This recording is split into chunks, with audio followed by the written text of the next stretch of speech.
Have you seen that SNL sketch where she couldn't keep it together because of Beavis and Butthead No. sitting in the oh, you got to watch it. It was Ryan Gosling and what's uh, Mikey Day is the cast member, but first Ryan Gosling's sitting behind the the girl doing the interview in the crowd, and he looks just like Beavis or Butthead. No, he looks just like Beavis, and the guy can't concentrate, and so he's like, "I'm sorry, you're gonna have to move." And then the next guy coming over looks just like Butthead, and it's stupid, but she just when she turned around and looked at him, she just lost it and couldn't keep it together for the whole rest of the sketch. Okay, ready? Yeah, do your thing again. Welcome to another edition of Radio Influencers, a podcast series we're doing for Radio Update, where we talk to people who are helping to move the industry forward. And you're thinking probably I'm scraping the bottom of the barrel and asking my own brother to do this. But he's actually a 20-plus year broadcast engineer, so he knows his stuff. Chris Meadows, thank you so much for doing this. Oh, you're welcome. You owe me. I Or maybe I owe you still. I don't know. We're not keeping track, right? We are not. So I usually start. Oh, first I want to kind of go, since you're an engineer, kind of go through our gear. So tell me what you're talking into and the whole nine yards. I am talking into an Electro Voice RE320, which is the cheaper version of the RE20. I think the difference is this one's a little bit harsher on the top end. It's not as smooth, but you save $100. And now they do make the RE20 in black, so you don't have to always have that ugly gray microphone in front of you. Yeah, But this I've got was an one right option here. before that. Yeah, yeah. They're not they're awesome microphones, not the most visually appealing. But Which is why on podcast a lot of people are opting for the Shure instead of that, and I think the black one kind of helps I'm fix sure that. that's exactly why they released it. Before it was we're radio. Nobody sees what you're talking into. It doesn't matter. Yeah. So, but I will say, and this is something that I just found about a year or two ago. You know, these shock mounts for them are terrible from Electro Voice because you get like 2 or 3 threads on the top, Yeah, and then mine's broken. you're moving it around, and it falls into your lap, and you're like, dang it, or it drops onto the console while you're trying to do a show. But these are better nuts. It's called better nuts and better bands. So these heavy duty bands that don't get brittle and fall apart like the factory ones do, and a true big nut on the top of this thing. So that's my recommendation. If you're using one of these shock mounts, spend another, I think it's $30 or something, and 30 actually bucks, that's it? outfit it with no, not for the shock mount itself. This is the extra stuff that goes with it. The bands Gotcha. and the nut. I think it's about 30, $40, something like that. So I am Well, and that talking makes a big into difference because these RE20s, if you don't have that, man, they pick up every time you touch the desk or oh anything. yeah. And I've noticed as they age, they get a little bit of a rattle into them. I think there's some foam inside there that kind of degrades over time. So especially if you've got an older microphone and you don't have it in a shock mount, you definitely get some more noise through it. So I'm going RE320 into a Symmetrix 528E, and then we're running through an old school Millennium Radio Systems console. But that Symmetrix is a really good processor. I don't Yeah, know if you they can't. make They those don't make anymore, them right? anymore. Yeah. They don't make them anymore. They make a Jupiter from Symmetrix that is awesome in that it'll do a bunch of different inputs. So you can get them in different configurations where you can do 8 mics at once and it's all networked and everything. So Yeah. you can Yeah, still that's get cool. something that's very similar and will get you a decent sound from Symmetrix still. So I'm on a MV7 from Shure. It's a USB XLR mic. But when I was out at NAB, they have a MV7 Plus. So for my money, this is like a $250 mic, 200 something like that. Yeah. And I think it sounds pretty good. And I like it for travel because you can plug straight into your laptop or a Mevo or something and kind of skip a step. But the MV7 Plus is only $20 more and has some. You see how that's doing that? Yeah. It the MV7 Plus fixes some of that. Oh, but another thing I wanted to show you. So I got this for traveling with me. This is an XLR USB mic from Audio Technica that's just a handheld. It's like $50, but I would not use it in a studio or anything like that. But when you're out and you need a mic for doing stuff straight into a Mevo or straight into your laptop really quickly, this is not bad for $50. Better And than a iPhone microphone kind of thing. well, speaking of which, so I just picked these up from Hollyland for that exact purpose. It's a lavalier mics that go into an iPhone. So you're hanging that whole thing on your chest? No, no, or no, it's no, a no. little one? Oh, there you go. There Yeah, you go. These guys. Because I've seen the that Rode ones that are like pretty big squares that they wear around. So, Yeah, and this plugs into your iPhone. But these were $100, but man, they sound good, and they have That's good. the wind things that. But For yeah, your for outdoors. capturing content straight on your iPhone, they're really awesome for that. So the new Shure microphone, that is the USB one, they finally went to USB-C, I think, because that one's the one Yes. you got in front of you is an old style connector. Yeah, which makes it a little more universal. The new one, I mean, and Yeah, oh, and I think they can push more data through that connection. and this little display here turns into a really cool LED that looks even better on the newer version. So I hate it because every time I go to NAB, I'm like, dang it, now I got to buy new stuff because they've got the cool new version of whatever. But That's what they want you to do. yeah, that's what they want you to do. That's the whole point of the show. I don't know if you were aware of that. Good Lord, man. So we're brothers. You're 3 years older than me. Is my hair going to change like that in the next 3 years? If you have two kids under 2.5, it absolutely will. Yeah, Oh, okay. That's the difference. I'm that's safe. what. I think I'm the only guy who goes to Vegas and gets better sleep because not having no, it was I miss the kids immensely. Of But course, yeah. but it's nice to be able to get some good sleep there at NAB for a week. But hey, so the other thing I always ask up front, and I know yours is similar to mine, but I like people to kind of run through their radio origin story, how you got into radio. I grew up in radio. My dad owned a radio station in a very small Texas town, and we were broke, so he made us all work for him. My first job, I think, if I'm remembering right, I was very, very little, and I did the donuts commercial, and I got paid in donuts. I still Irma's. work No, for- was it Irma's It or was Ferns? Ferns back Ferns then, yeah. first, yeah. Yeah. So I got paid in donuts. And then as we progressed along, I'd ride my bike after school over to the radio station. I'd do the trading post or whatever he called his classified ads that he read over the radio. People would drop off a 3x5 index card and $5, and you read their ad over the radio. Yep. And that was how we got spending money for the week. So it was pretty nice. It was actually a pretty good little revenue generator. Yeah. And then we moved towns, and I was working after school again, doing on-air stuff. And I would do Sundays, still for Dad. And about every other Sunday, I would get fired because I'd fall asleep on the job or I'd fall down. I don't think I cursed on the air. But yeah, so he would fire me. I go, sweet, now I got a weekend off. And then next Sunday would roll around and he'd go, nobody wants to work on Sunday, so you're hired again. So I think he's the only guy that actually fired me, but he did it a lot. He only fired me once, and that was for playing "You Saw My Blinker, Bitch" by Will Smith on a Saturday night show. I talked him into letting me do, which was On short-sighted. the country station? Do what? Yeah. On the country station, yeah. I had sold 2 advertisers, so I had a right to do whatever I wanted, man. From there, I did do a little bit of engineering in high school, mainly just, things are broken, so you got to figure out a way to fix it. That's always been my trait. I think that is the reason I'm in broadcast engineering, is because a lot of people go, hey, it's broken, fix it, when they walk away. And I just sit there and go, it's broken, let me figure out why.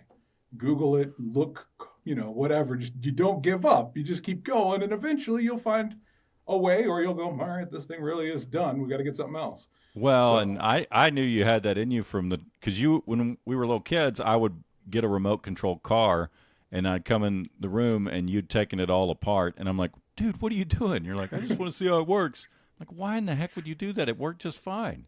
But you wanted to see how all the pieces fit together and everything. Yeah, you got a lot of broken remote control cars, probably.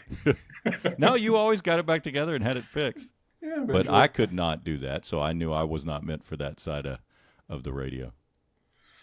So that was the origin of early radio days. I went to college for something entirely different. I got an economics and an acting degree, and I use exactly neither of those except for when I act like I'm an engineer or an on-air personality or whatever. But You give us all economic advice, well, that's so there's true, that. Yeah. and you ignore it, so there's that. But from there, I came to Alaska after Texas, and I started working for a company called N&B, and I was their market engineer and on air for oh, I think 7, 8 years, and then we went to Hawaii, and we were in Hawaii for 3 years, and then I got called from my buddy up here in Alaska, and he said, "Hey, I need you back." I said, "Okay, I guess we're leaving Hawaii and going back to the frigid north," and now I've been here the better part of a decade. So you're So the only person on the planet to move from Alaska to Hawaii and then turn around and go back to Alaska, probably. probably yes. Although I say that, people in Alaska are super nice. When I did the stuff for the Alaska Broadcasters Association, like every single person I came into contact with was incredibly nice.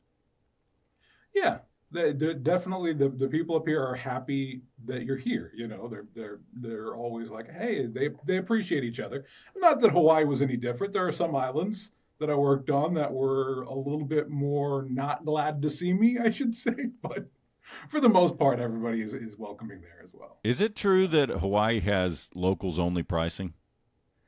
yeah, to a degree. So there's some restaurants like have different menus just flat out, but then there's also Yeah. Kamahana discount is a common thing where you go, I give them Kamahana and they'll give you 10, 20% off the bill. So Well, now that people saw you say that, can't they just do that even if they don't live there? no, they actually ask for your ID. Oh, okay. Okay. Yeah. So on Radio Update, which you still haven't written me an article for, waiting on that. But the we did a I can do words from the face, not onto the page. That's trouble. It's harder.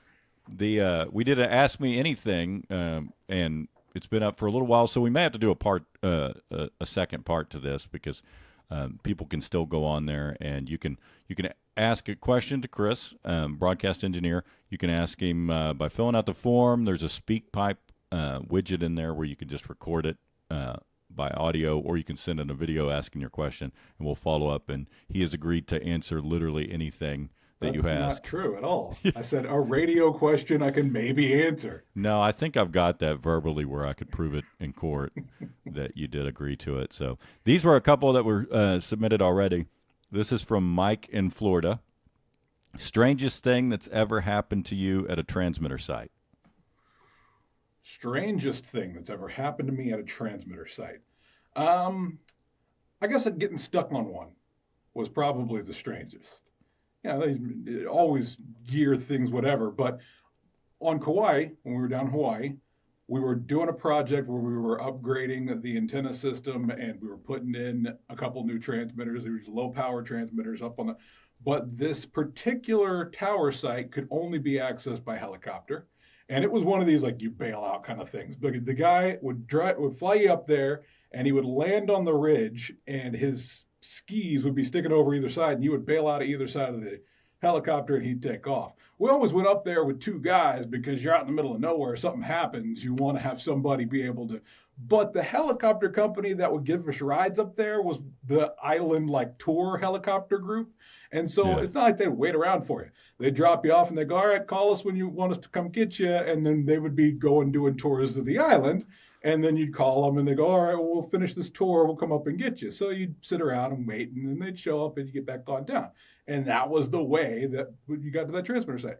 So on day 3 of this project, and we've been, having them haul stuff up on a long wire and everything wrapped up. We're done. It's golden. I call him and I go, hey man, we're done. Come get us. And he said, are you outside right now? You need to go outside. What? I stepped outside and the mountain had gotten sucked in by clouds. And Oh, it's wow. 3 o'clock in the afternoon. I'm going, okay, it's fine. And wait, nothing happens. And then he calls me and he goes, you got to start walking down. If you get below the clouds, we can come get you. I said, no, I'm not going to start walking down a mountain with tools. No. So we slept inside this transmitter shack, and it was really a shack because it was on the peak of a hill.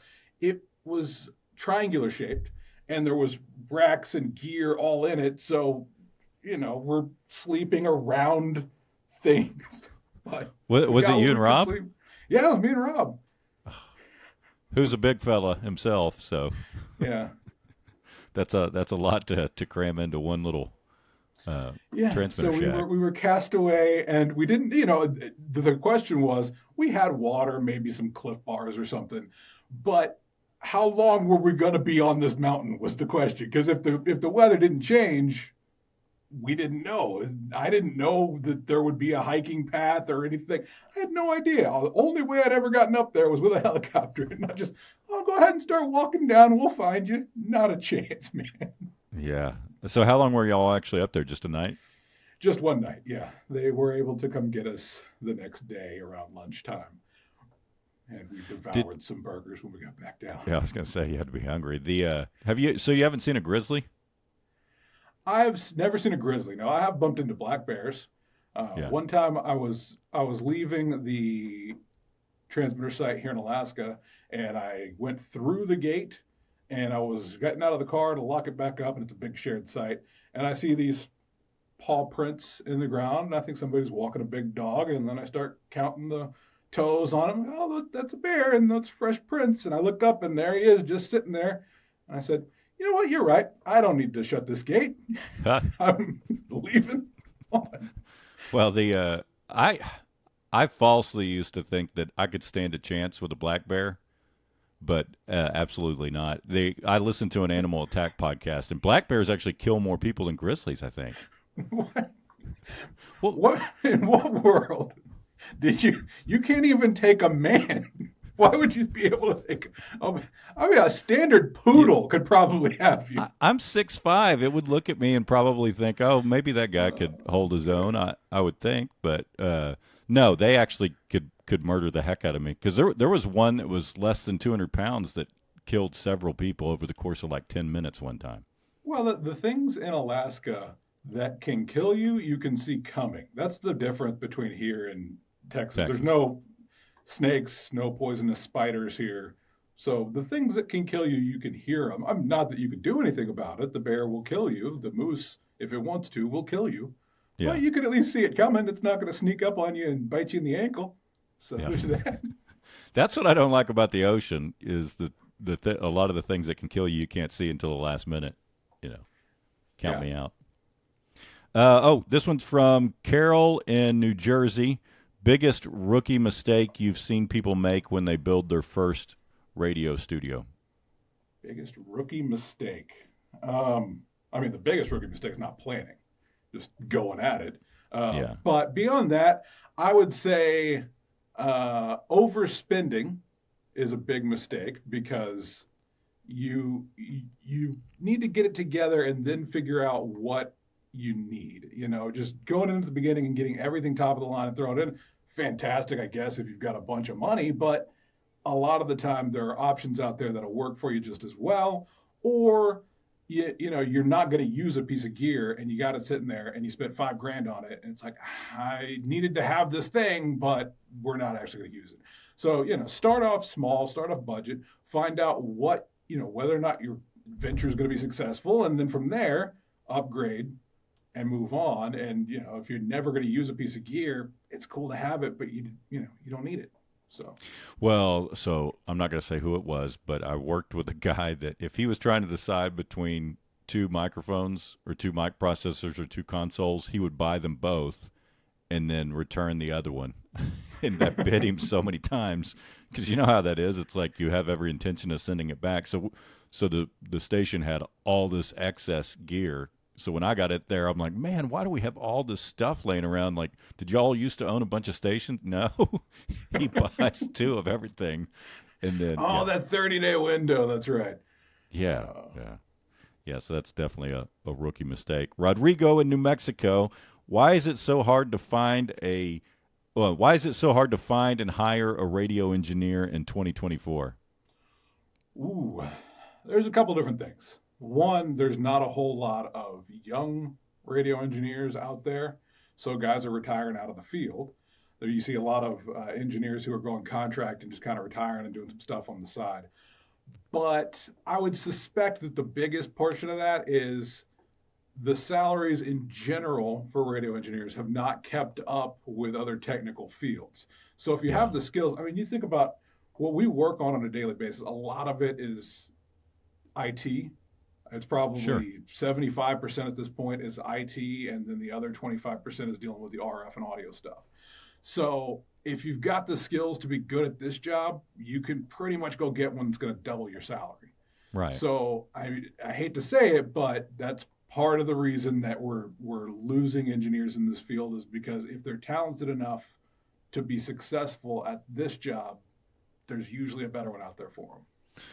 Yeah, that's probably a little less stressful because most jobs, if something goes wrong, everyone's not freaking out because you're immediately losing tons and tons of money and True. waking you up at 2:30 in the morning to roust you out of bed. And if at all, most groups can only afford a engineer, so that means you don't really have a backup if you go on vacation and yada yada yada. Yeah.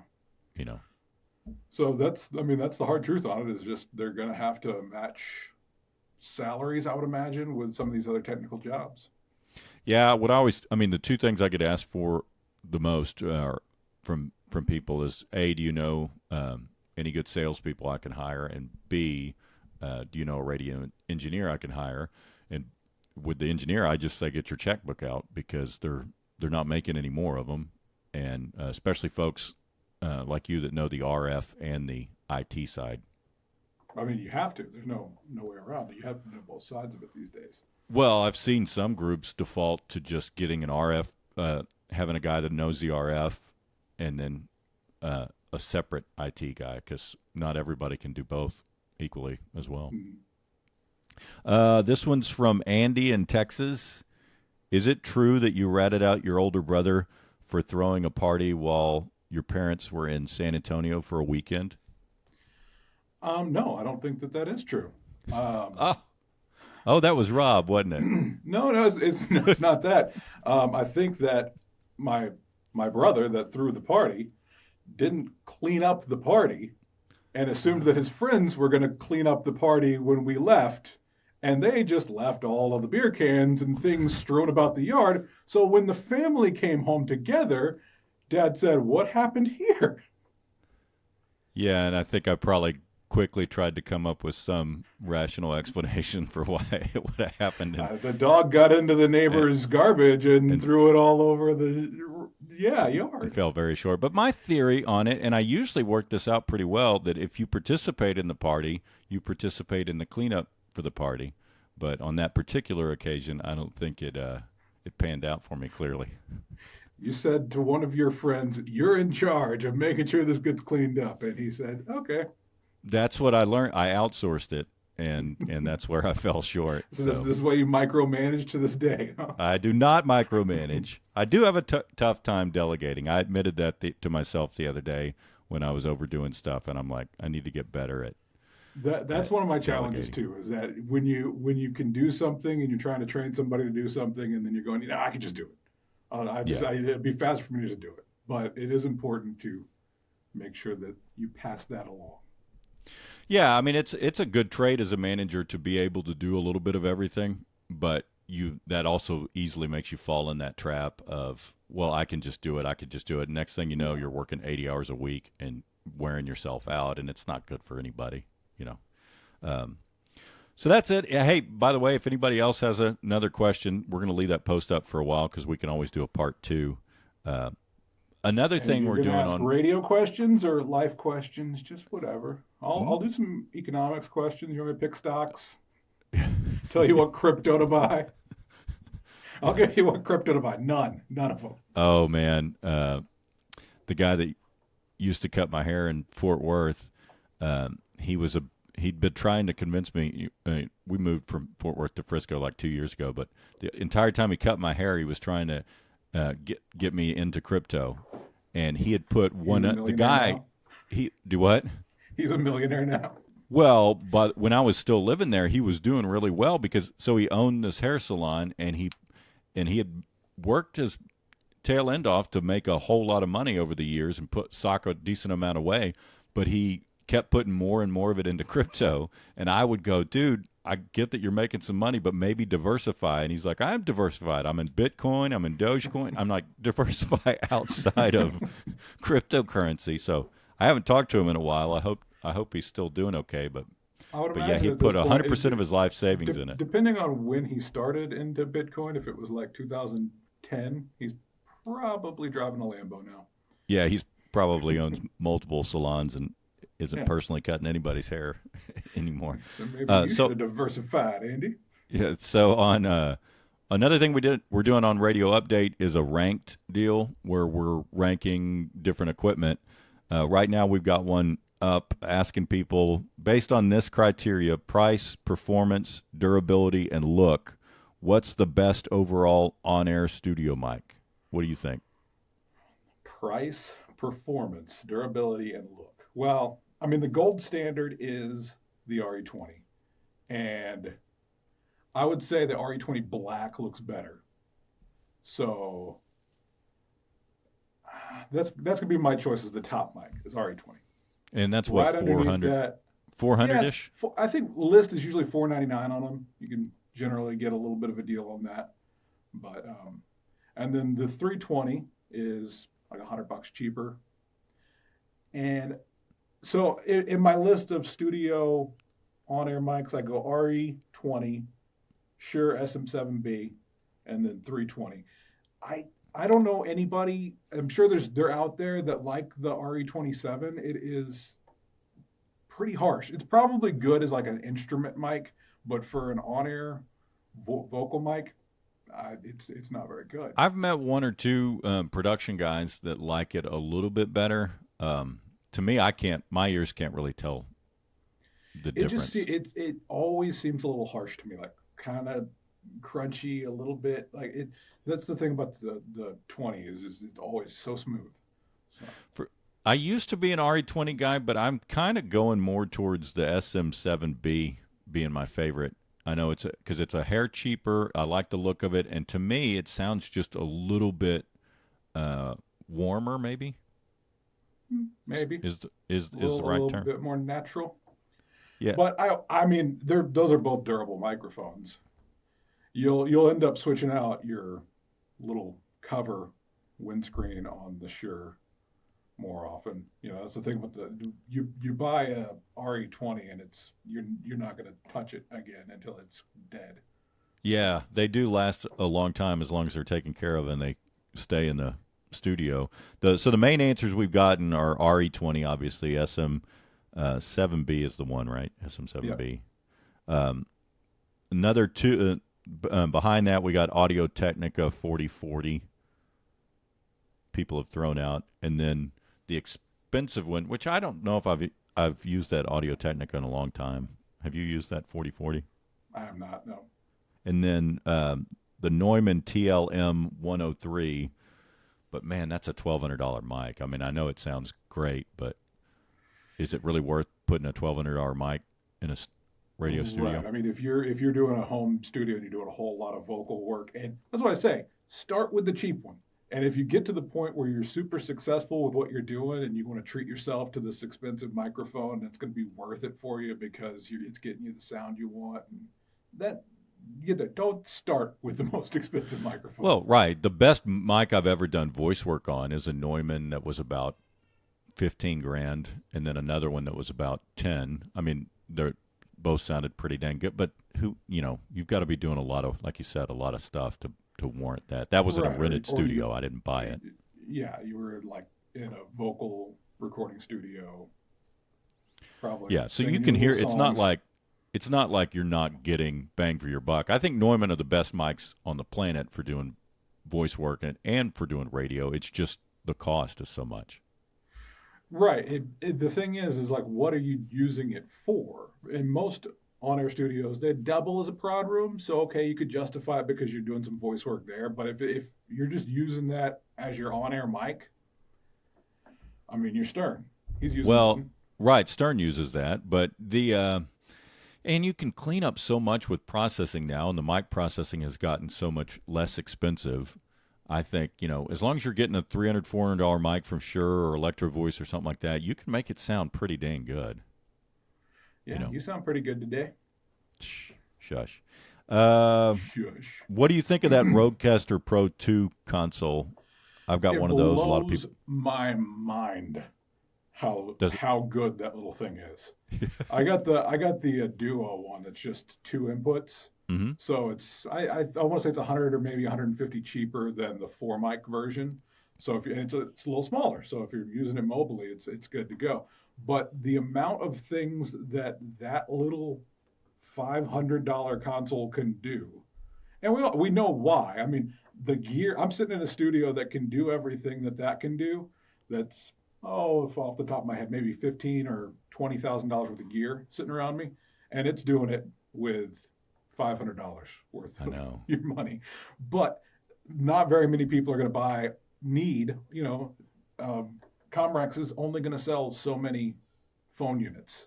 You Right. know, but this little guy has got the Bluetooth built in, so it's also a Comrex can also do a phone unit thing. So it's just the scale, and we have podcasting to thank for why that product is so cheap because they can move so many of them. But man, it's got built-in AFX processing. It'll connect to two computers at the same time, or you can connect it to your computer twice and have it as two separate inputs in there, mix minus virtual channels. It's got a hotkey button system built Yeah. into it, so you don't need a separate one like a Stream Deck or something like that, or back in the old day, the Insta 360. It's nuts how good that little guy is. Yeah. I mean, the to me the other thing is it's idiot proof. So it's great for home studio setups for radio folks because if you're not good at processing mics and the Aphex has built-in presets in there for your Shure SM7B, your RE20s, and then it's got just a general one for condenser mics, dynamic mics that you can play with. And so I'm always trying to lessen the footprint on top of the furniture in an on-air studio for visual reasons and because I think most people still overkill it. Like we got so used to having these enormous consoles that maybe in major markets with huge team shows and things like that, although a lot of times the producer for that will be in a different room. I Yeah. don't think the consoles need to be as big in most studios. Is there a way to use a Rodecaster Pro 2 as an actual on-air console, and what would be the challenges of trying to do that? The limitations are going to be on the output side of it. So the Rodecaster is designed for recording.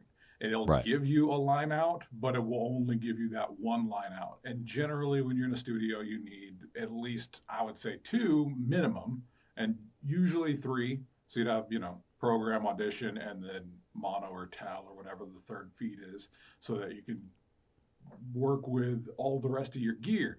So try to use it exclusively for on-air use. It's probably not going to fly. But for having another prod room or a little vocal booth, yeah, I would absolutely. For under $1,000, you all of a sudden have another place to make pro quality recordings. Yeah. So the what about the mix minus? Would that also be an issue? I mean, could you actually take studio quality phone calls on a Rodecaster or Yeah, I'd say you could. Bluetooth has gotten so good that yeah, with your Bluetooth into it, you're doing mix minus. You could do the phone stuff, but you're not going to do live stuff with the Rodecaster. yeah? The money no object. What on air console you go with? Would you go with? Wheatstone. Yeah, that's what I figured you'd say. The same question. What automation? Ooh, probably Zeta. Wide Yeah. Orbit's a close second, but Zeta, I Yeah, would and say. they're pretty close in price. I kind of put them on the same tier. Yeah, they're Uh, definitely they are the gold standard, but between the two of them, I think Zeta's a little bit more user friendly. So yeah, and I don't know how well it works, but that they're a little more cloud driven too, right? yeah, they're getting into that cloud game now. Have you seen Futuri's AI technology, and have you used it? I have seen a little bit of it, probably the same stuff you have in like the promos and the write ups, but I haven't used any of it, and I haven't. I We're getting to that point where it's getting close enough. You know, before when they were doing the AI, it was you could definitely tell. Now you're going, is that AI? That's probably Yeah. AI. Well, when I talked to him at NAB, because the last bit I'd heard of it, the last time I heard it was a while back, a couple months ago, and at that point I thought the same thing. Well, voices aren't quite there yet, but I knew they were only months away from being there. So now, when I talked to them at NAB, they're using my favorite AI voices are from this company called 11 Labs, and now Futuria is using their voices, so they must have done some kind of partnership with them. But those sound the most natural to me, and I think it's right there where you could use it on air in some unmanned. I would not suggest firing somebody to put that on. I would use it in unmanned day parts, but that's me. Yeah, no, fire all of them. That's it. Of course not. Of course not. No, you. But the thing is I mean, the talent pool is getting shallower. A lot of people have moved away from their on-air gigs to do other things, or you know, they're on their own. They're doing this stuff over here. So I would love to say that we're always going to be able to find the talent to fill these holes, but when you don't have that ability, at least there's something there, I guess, is kind of the take on it. Yeah, and an affordable way to fill. I mean, how many markets still have night people or overnight people? You know, and a lot of folks have gotten rid of middays, so it's a way to fill some of those day parts as opposed to just being music and imaging. You know, as long as you can, as long as you can afford it, you know, something to look into. They say AI girlfriends are going to be $1 billion industry. So maybe That's a there's good. That's a perfect place to end it because that's just such an awkward statement. That's what I probably shouldn't say this on the podcast, but so the creator economy is you know, radio's a $16 billion industry. It was a $17 billion, so it's still doing better than people give it credit for. But the creator economy is a $450 million billion? industry, huh? 450 billion with a B. Yeah, You said sorry, billion. 450 billion with a B. However, when they tell you that, I'm always wondering how much of that is the naughty stuff, because that's gotta. I mean, is OnlyFans like 399 billion? You know what I mean? Like, I wonder if that's. You're probably halvesies. I don't know. Or maybe on some stuff they just don't even count that. So it could be because I know podcasters. I know some comedians are doing so well on podcast. I mean, Joe Rogan got $100 million deal from Spotify on his own. So there's some. And it's almost up, so he's going to get another deal soon. Yeah. So it's crazy. But yeah, All I mean, right. YouTube is generating a bunch of. That's your whole creator sphere, I guess. So. Yep. Which is why I'm always encouraging folks to do this stuff. You know, radio people I think are well suited to create this kind of content, and I wish more of us would. $17 billion industry, $16 billion industry is that what you said? Mm-hmm. And people have been asking us ever since we were kids, oh, you're in radio? That's Yeah. oh Yeah, they're really lovely. They still do that?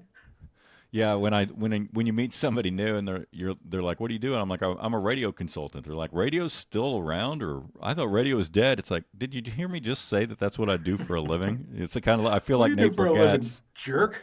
Yeah, Nate Bargatze's bit where he says would tell him people his dad was a magician. They go, "Oh, I hate magicians," and he's like, "Didn't you just hear me say my dad was?" But no, radio's not dead. Like I always say, it's radio groups that don't adapt are probably going to die. But people who embrace the technology and keep moving things forward are going to be just fine. You know. Yeah. So, good place to end it. Thank you, sir. Thanks for doing this. You're welcome. I love you. Love you too. You had to get that on recording. I'm gonna now download this podcast and just play that part. You weren't going to before, but now you certainly are. Thanks, Chris. Radio Influencers is a radio update production. New episodes are released on Tuesdays at 10 a.m. Eastern.